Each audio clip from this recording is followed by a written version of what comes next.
taniche combinate sono delle taniche che hanno un doppio serbatoio attaccato insieme, uno per l'olio e uno per il carburante, per la miscela. Di solito vengono usate per le motoseghe, però diciamo che vengono usate un po' da tutti quando vogliono avere delle taniche molto robuste.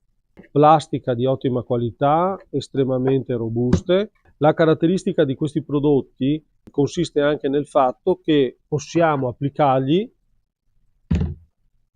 il sistema di riempimento.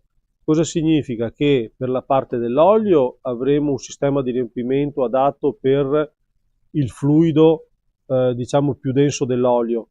In pratica questi qui, sia quello dell'olio e sia quello della miscela, funzionano nel momento in cui si va a spingere nel serbatoio, si aprono questi fori dai quali esce il carburante e c'è anche la funzione di aspirare l'aria.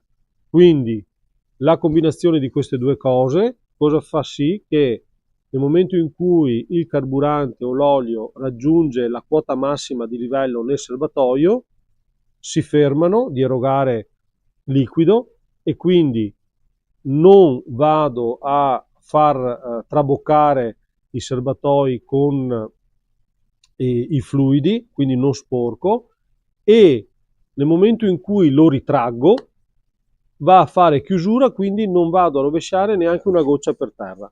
Come quando si va a fare benzina alla pompa di benzina, è un sistema studiato con lo stesso tipo di idea di risultato. Vi faccio vedere come si fa. Prendiamo così, lo appoggiamo, spingiamo, quando è pieno, adesso è pieno, eccolo qui. Qui e qui, se vedete, è pieno.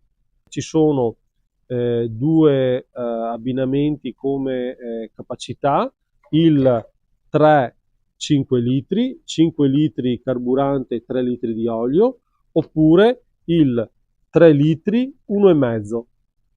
Vengono venduti in questa conformazione, cioè con i tappi normali e un beccuccio normale di plastica.